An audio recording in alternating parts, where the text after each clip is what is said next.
¿Por qué son útiles los archivos de la Inquisición para conocer el judaísmo a finales del siglo XV? Bueno, como saben ustedes, si no se lo cuento yo, las aljamas castellanas, que eran las comunidades judías, gozaban en Castilla y en Aragón de una auténtica autonomía, sobre todo para cuestiones religiosas y administrativas.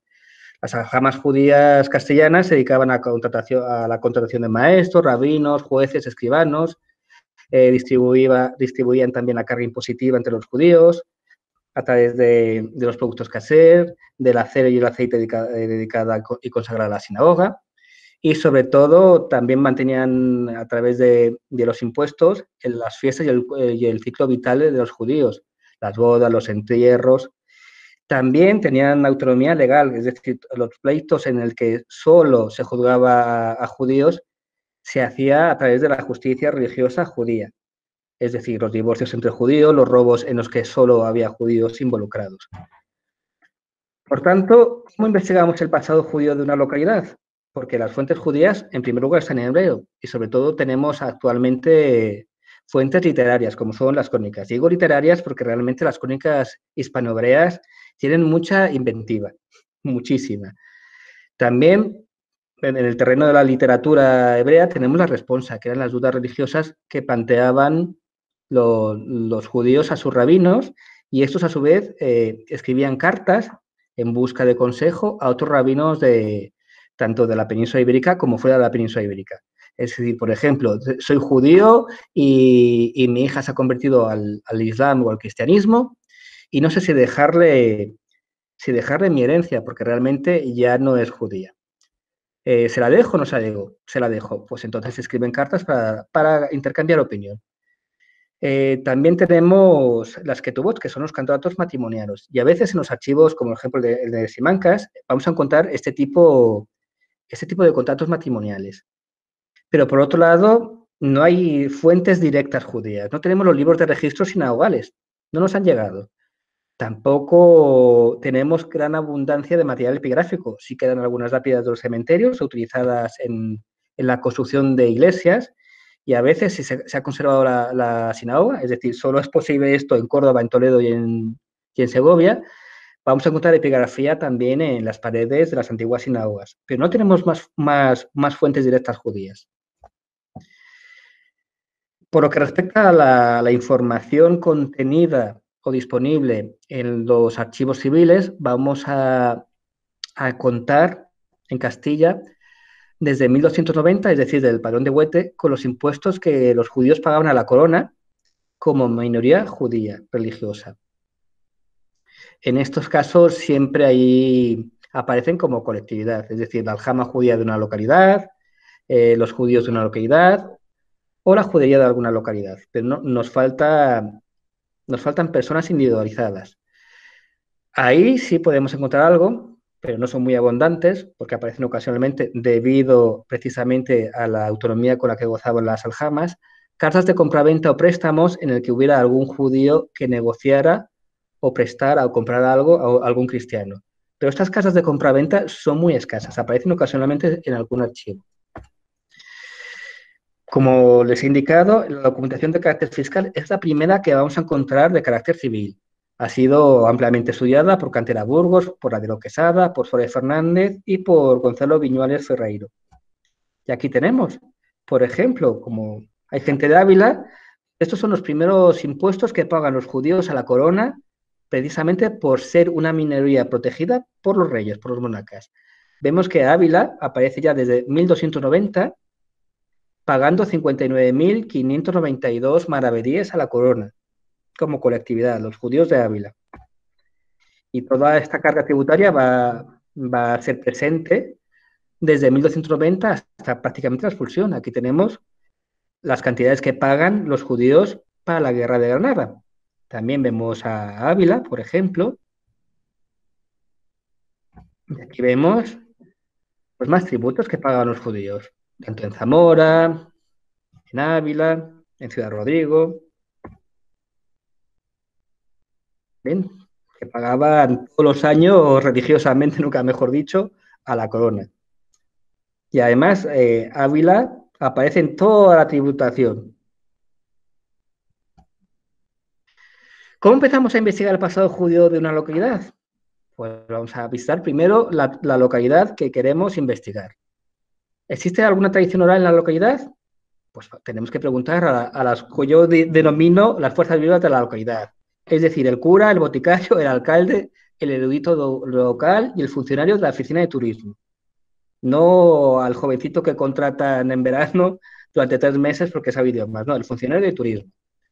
También, si hay guías de turismo locales o historias locales, pues la leemos. También leemos las historias episcopales del señor, en el caso de que sea una tierra de señorío.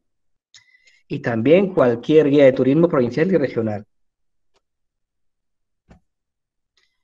Por ejemplo, también podemos consultar lo que dicen los grandes historiadores judíos hispanos, o bien de carácter general, como José Vilacabe, Juderías y Sinagogas Españolas, o bien de carácter local, como el Fonte Judaerum de Castellae, el profesor Carlos Carrete Parrondo. También podemos consultar si se dice algo de la localidad que queremos investigar en las revistas especializadas en temas judíos, Sefarad, Miscelánea de Estudios Hebreos y Arameos, o en la España medieval.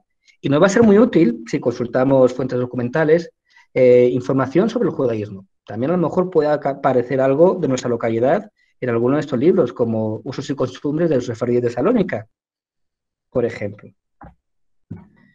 Bueno, pues si vamos a algún archivo, lo primero que tenemos que tener presente es que no hay ninguna información anterior a 1480 sobre los judíos, o son extremadamente escasas. Es a partir de 1480, a partir de que empieza a funcionar la Inquisición, cuando vamos a encontrar realmente bastante información sobre judíos y judaizantes del siglo XV.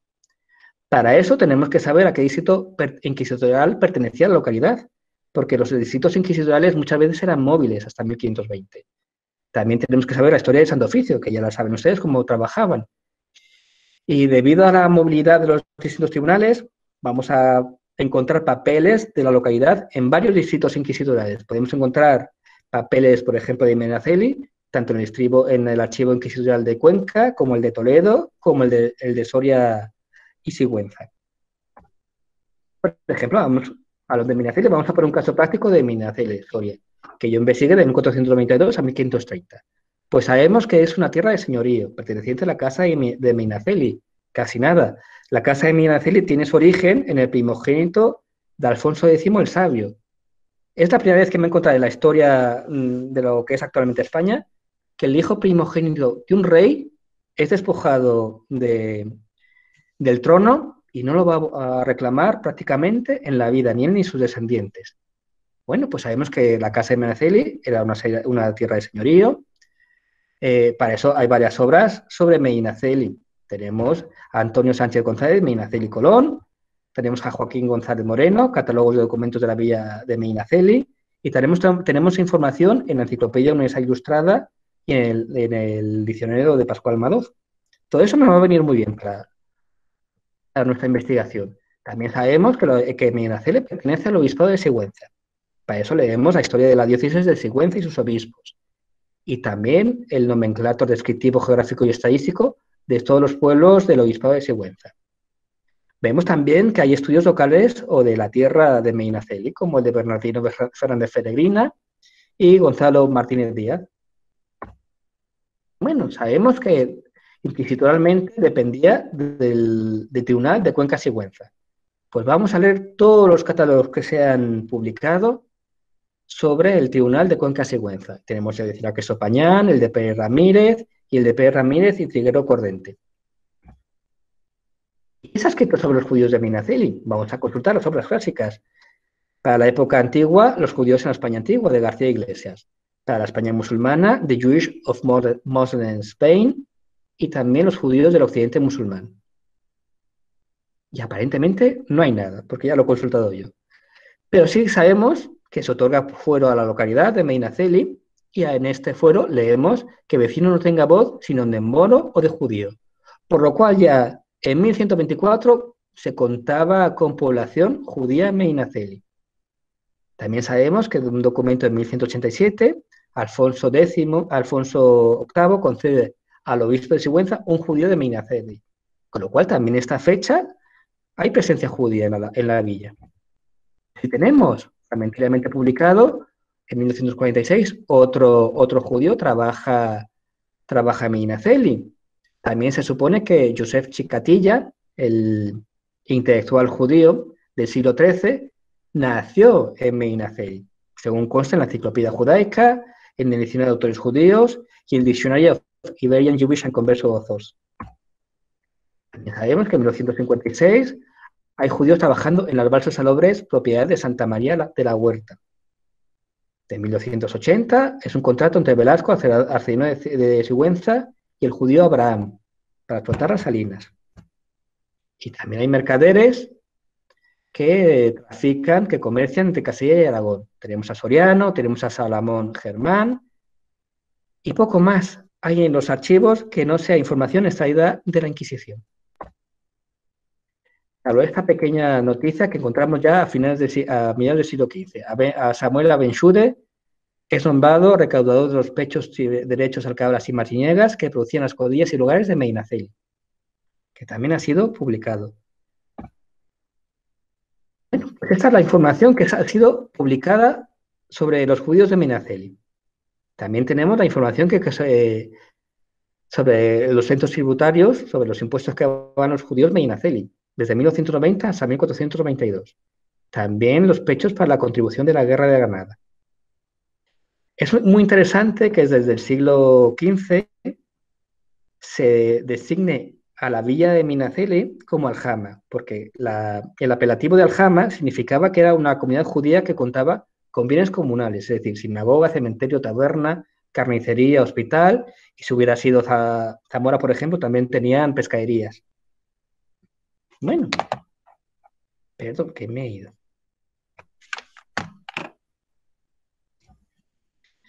Bueno, pues gracias a la información publicada se ha tradicionalmente identificado la sinagoga de Medina Celi con el beatario de San Román.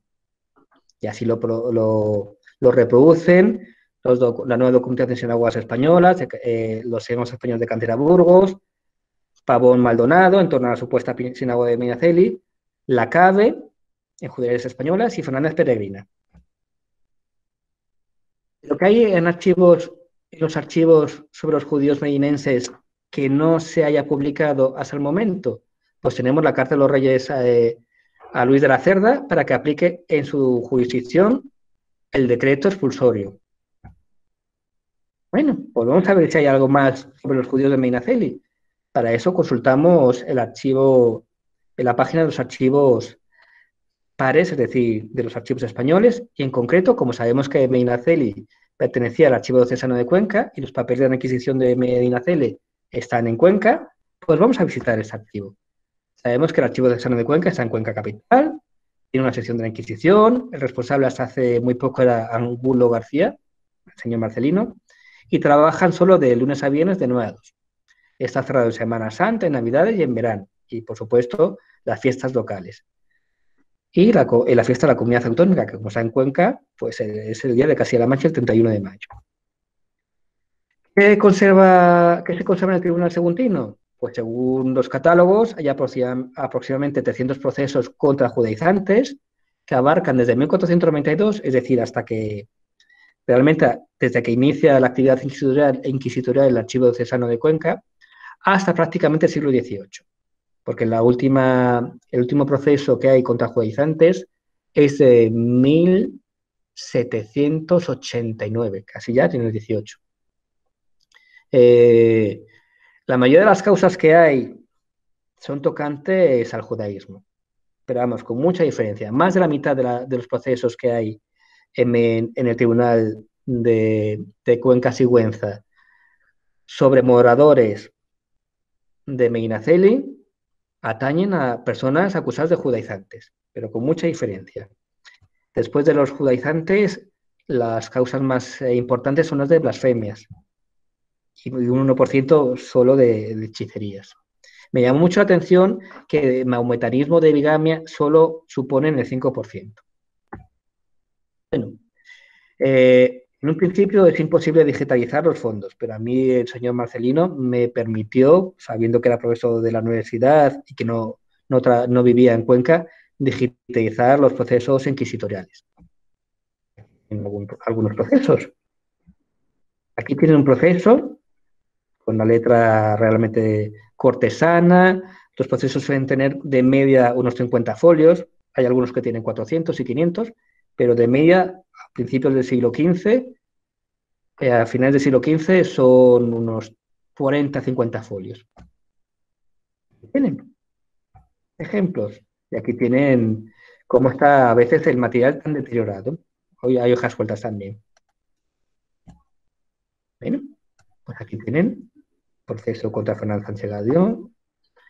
Aquí tenemos el proceso contra Francisca, mujer de Juan de Ayllón. ¿Qué noticias sacamos en limpio de los expedientes? Pues en primer lugar, datos estadísticos de las causas. Información sobre los bienes comunales de la Aljama, es decir, tenemos información sobre la sinagoga, la judería, la carnicería, el hospital, el cementerio, la antropología hebrea y sobre todo la onomástica hebrea, y la situación social en que estaban inmersos los judíos frente a los conversos y los motivos que dan los judíos para convertirse, que hasta entonces no tenemos ninguna forma, ningún modo de saberlo. Bueno, pues aquí tenemos. Tenemos que los expedientes de los judaizantes son abrumadores en la última década del siglo XV. Tenemos nada más y nada menos 19 procesos. Luego viene un periodo de silencio.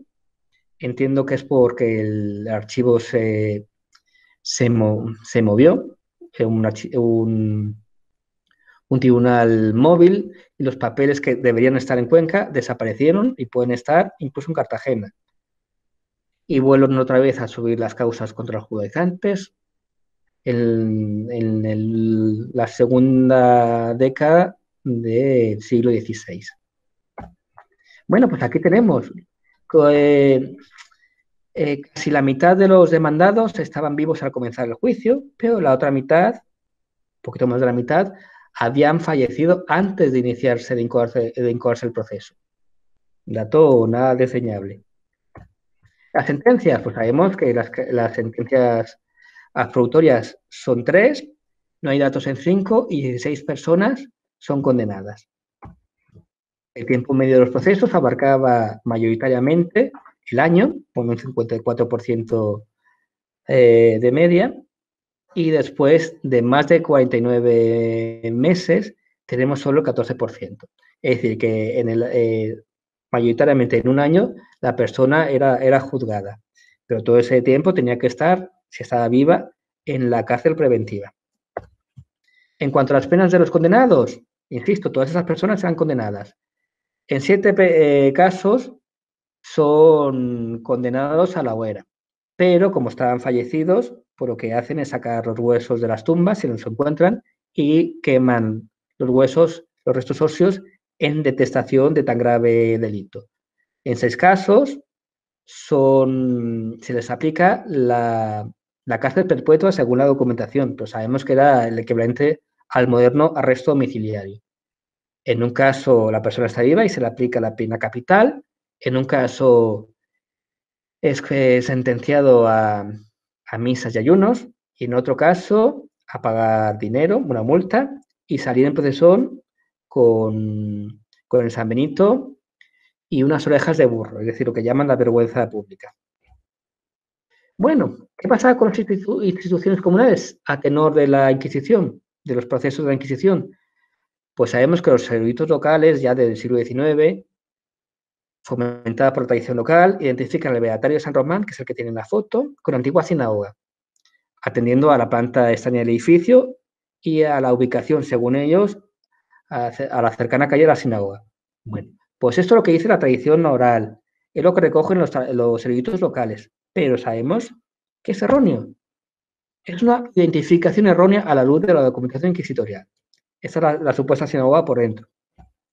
Y esta es como era en 1973. Pero estaban de reformas y una mañana fueron a trabajar los peones, albañiles, y se encontraron todo el edificio del Beatario de San Román en ruinas, como ven ahora, porque se había desmoronado. Bueno, pues es imposible esta identificación de la sinagoga con San Román, según la documentación, porque Juana Gómez, en su réplica al fiscal, quien le acusa de dar aceite a la lámpara de la sinagoga, responde: antes digo que he dado aceite muchas veces a las iglesias y tengo una lámpara de San Andrés. En Medina, Celi, más de 30 años, he casado, doy aceite para a la lámpara e iglesia de San Román. Muchas veces cedas a las iglesias, mayormente el jueves y viernes santo. Es decir, que en los albores de la expulsión existía un edificio independiente, uno para la sinagoga y otro para San Román, que es el beatario actual. Es imposible entonces la identificación de los eruditos locales que se arrastra desde el 19.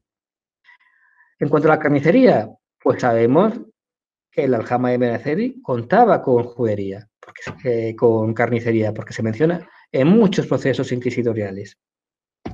También tenemos que había cementerio. ¿Pero dónde estaba? Bueno, Alonso Gómez de Fonseca dijo a su yerno que deseaba enterrarse en el forsario de los judíos. La judía seguntina, mujer de la judía seguntina, doña Bellida, mujer de don Sentod Abel Simón, indica que habrá 20 años que oyó decir a doña Juana, mujer de Joan Fernández de la Vida, vecino de Minaceri, que la dicha doña Juana dijo a ese testigo que le pesaba porque la habían de enterrar en San Juan de Medina de Baño, que más quisiera enterrarse en la Magdalena porque estaba el osario de los judíos cerca. Es decir, el cementerio judío estaba cerca de la Magdalena. Por tanto, el camposanto hebreo se localizaba en ese entorno de la Magdalena. ¿Pero dónde estaba la Magdalena? Bueno, pues sabemos, según los libros que hemos leído, que en 1181 se levanta la iglesia de la Magdalena. Era propiedad del obispo de Sigüenza, que cede el terreno a los dominicos, quienes adosan un convento. En 1563, la iglesia de la Magdalena es demolida por Bula Papal para elevar a colegial la iglesia de Santa María. Y seguimos leyendo obras locales y nos indica un erudito local que se situaba junto al laboreo de Benalcalde, a cuyo término pertenecía. Esta identificación ya la había expuesto también la hebraísta Yolanda Moreno. ¿De dónde se hallaba este lavadero?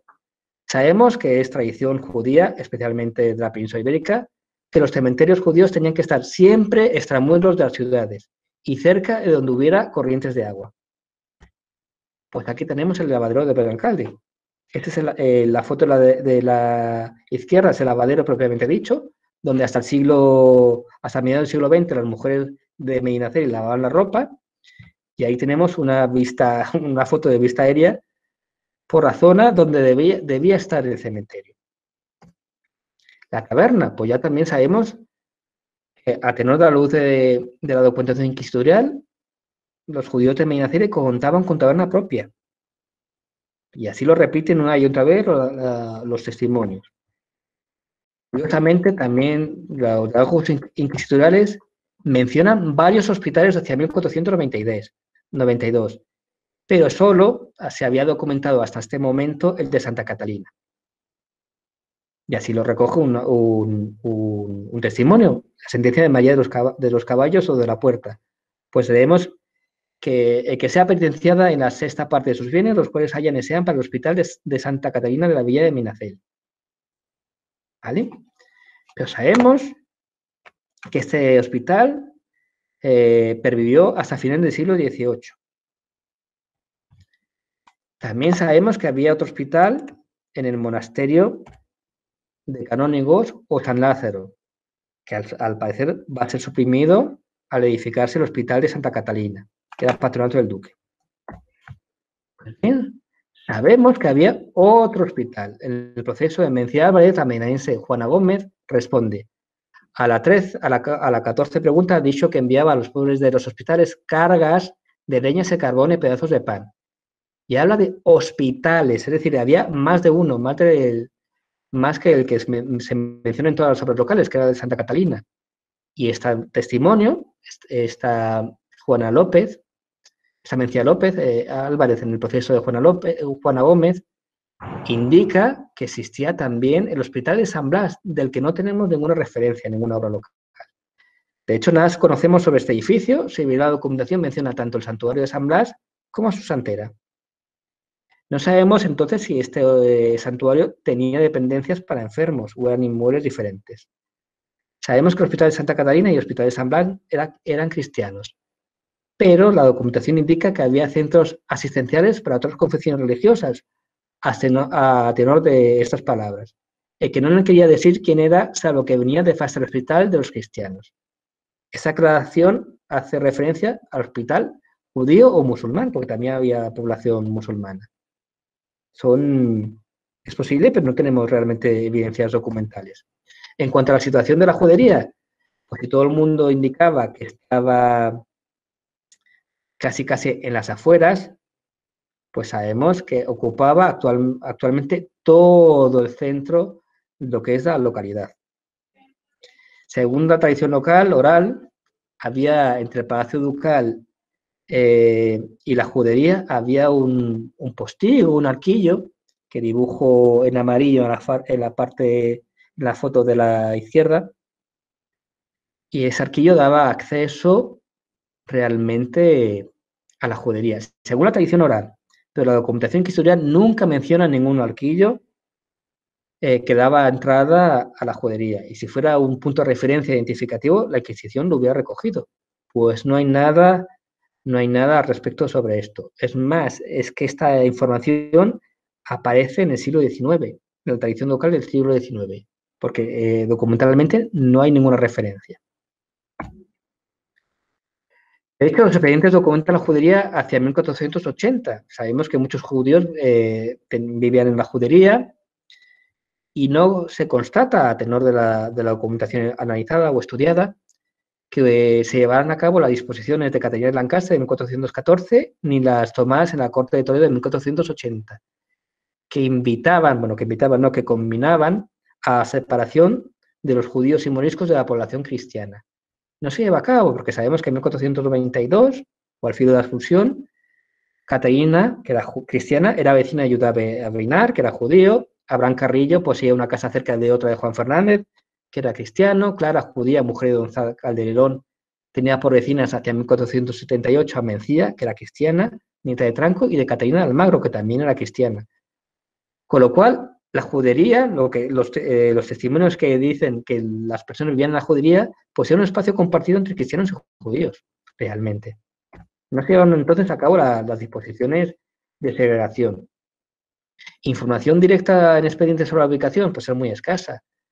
Sabemos que María González, mujer de Cedazo, declara, remontándose a 1442, que Nuño Álvarez, por Yom Kippur, se entraba a un huerto que había dentro en su casa, que se andaba paseando y rezando por allá. Y cuando rezaba, alzaba y abaixaba la cabeza, y se paraba a rezar en pie, el descalzo, hasta una puerta que sale a Santa María, a la sinagoga. De este lado se colige que la misma calle comunicaba Santa María, actual colegial, y la sinagoga. La casa de la conversa Ana la Cosurera fue adquirida posteriormente por Rodrigo de la Serna, que probablemente se ha identificado con el antiguo don Abraham Benveniste. Más clarificadoras son las palabras de la judeoconversa de Beatriz referidas a los familiares judíos de Ana, la Cosurera, que residían en una casa que se llevaron para ser la Plaza Mayor. Pues ahí tenemos. La judería abarcaba el espacio que actualmente ocupa la Plaza Mayor de Medinaceli. Pero para reforzar esta hipótesis, comprobamos que la mayoría de los judaizantes que son procesados por la Inquisición lo hacían eran parroquianos de Santa María, actual colegial, como la familia Montalegre y Juan de Funes, o eran parroquianos de San Gil, como Gonzalo Sánchez Alfanderí y Núñez Álvarez, o también San Juan del Mercado o de la Plaza, como eran Alonso de Gómez o Francisca, mujer de Juan de Ayllón. Por tanto, todas estas iglesias, San Gil y San Juan del Mercado, estaban en el espacio que ocupa actualmente la Plaza Mayor de Medinaceli, que está justo enfrente de Santa María, actual colegial. Pero el problema es que hubo una revolución urbana en el siglo XVI y se suprimieron una docena de parroquias, entre ellas San Gil y San Juan del Mercado, que ocupaban el entorno de la Plaza Mayor. Y ahí está la judería, según la información contenida en la documentación inquisitorial. La judería de Medinaceli hacia 1492 ocupaba el espacio de la Plaza Mayor, justo enfrente del Palacio de los Duques de Medinaceli. En cuanto a la antroponimia de los judíos, pues si prácticamente no teníamos datos hasta la llegada de la Inquisición, pues a partir de la llegada de la Inquisición vamos a tener muchos datos sobre cómo se llamaban los judíos de Medinaceli en los albores de la expulsión. De toda esta antroponimia judía, corresponde el 68% a nombres de personas varones o masculinos. Solo el 12% tenemos información sobre cómo se llamaban las mujeres judías de Medinaceli. Y lamentablemente un 20% de la antroponimia de los judíos de Medinaceli está vinculada a la familia, pues eran mujeres de, hijas de o parientes de, con lo cual no se nos dicen los nombres que para los cristianos serían de pila. Para saber los nombres, pues nos viene muy bien saber las tachas si se conservan en los procesos. Aquí tenemos una de las tachas en la que se menciona a muchísimos judíos. En este caso es el proceso de García Fernández de la Isla. Recordarán ustedes lo que eran las tachas. El acusado, como sabía quién había denunciado, daba nombres de los que él consideraba sus enemigos, y esto es una buena fuente para saber los nombres judíos que se conservan en los expedientes. Pero también otra forma de saber, de tener datos de la onomástica judía, eran los testimonios dichos por los propios testigos. Aquí tenemos el testimonio de contra Juan de Funes de Abraham Carrillo, judío vecino de Medinaceli, por ejemplo. Aquí tienen otro testigo, Lope de Ivara, cuidado, porque está añadido posteriormente Lope de Ivara. Salón de Srutel, vecino de Medinaceli, testigo jurado en forma de vía de derecho ante los señores inquisidores en la ciudad de Sigüenza, a 10 días de mayo de 92 años, dicho que que cuando murió don Sá Garrillo, judío, vecino de la villa de Medinaceli, con María de los Caballos, tabernera, vecina de Medinaceli, fue a acompañar al cuerpo del dicho don Sá hasta el adarve de la villa. Preguntó si la susodicha iba llorando, endechando, dicho que no lo hice por odio. Cuidado, porque aquí viene luego la rectificación posteriormente. Si no estuviera este testimonio ratificado, dicho testimonio era anulado, no se tenía en cuenta. Pues este hombre se ratifica el 15 de junio de 1492 ante los inquisidores. Su dicho como cristiano, que se llama Lope de Ivera. Por eso aquí tenemos el nombre tanto judío como el que toma como cristiano una vez que sea bautizado. Aquí tenemos una estadística de todos los nombres de varón que aparecen en los procesos contra los judaizantes de Medinaceli. El nombre más usado por los judíos es Abraham, con 38. 35 se llaman Yosef, 27 Moshe, 21 Shlomo y 17 Shmuel. Y esos son como, por así decirlo, los top 5 de los nombres de varón judío. Luego tenemos Judá, Yishá, Yom Tov, Jaim, Elazar, Todro, Shem Tov, David, Hasdai, Efraín, Meir, Yishakel, Yoshua, Menahem, Basilai y 4 nombres romances. Porque el resto son nombres de pila en hebreo. Y aquí tenemos todas las variantes en romance que tenemos, por ejemplo, con Abraham. Tenemos Abraham, Abraham, Brahim.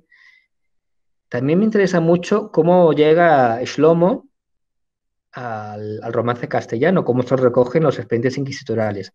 Porque de Shlomo tenemos la variante griega, que es Salamón, y así se conserva, Salamón, pero también tenemos la variante árabe, Suleimán. Sobre Suleimán tenemos Sulemán y Suleima, y Culema. También tenemos muchísimas variantes, por ejemplo, de Judá y de Isaac, que normalmente se ha identificado Isaac con Za, Don Za. Y lo dicho, en cuanto a los romanceados tenemos solo 4, benveniste, bueno, creciente o crecente. Si los nombres judíos eran todo en hebreo, los nombres de las mujeres son eminentemente romances.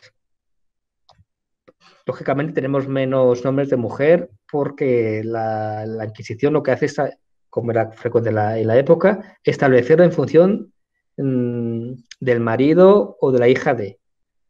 Con nombres propios solo aparecen muy pocas mujeres. Así tenemos también varios nombres de mujer. Tenemos 6 dueñas, tenemos 5 claras, tenemos 4 buenas, 3 bellidas, 3 estrellas, 3 palomas. dos ordueñas, una oro, una reina y una luna, y una sol, y una solvellida. Solo tenemos dos nombres judíos. Simha, alegría, y Miriam, que se usa también actualmente como nombre cristiano. Luego tenemos dos nombres arabizados, Seti y Yamila. Seti es señora y Yamila es guapa. Y una que yo me he dado cuenta que lo he escrito mal, una que se llama Lumbre. No me digan por qué, es como se llamaba la mujer. Y ahí tienen también todas las variantes que hay, gráficas, bastante menos abundantes que las variantes gráficas de los nombres judíos, porque entre otras cosas son romances. ¿Qué nombre y apellidos toman tras el bautismo los judíos? Pues para eso tenemos varios mecanismos en función de la documentación estudiada. ¿Cómo se ratifican como cristianos? ¿Qué indican los testimonios sobre su anterior nombre? La propia confesión y la declaración de la familia judía. Es decir, si tu familia judía, que se apellida Yitzhak, te acusa de judaizante y tú tienes como nombre Ana, pues hombre, tu apellido será Isaac.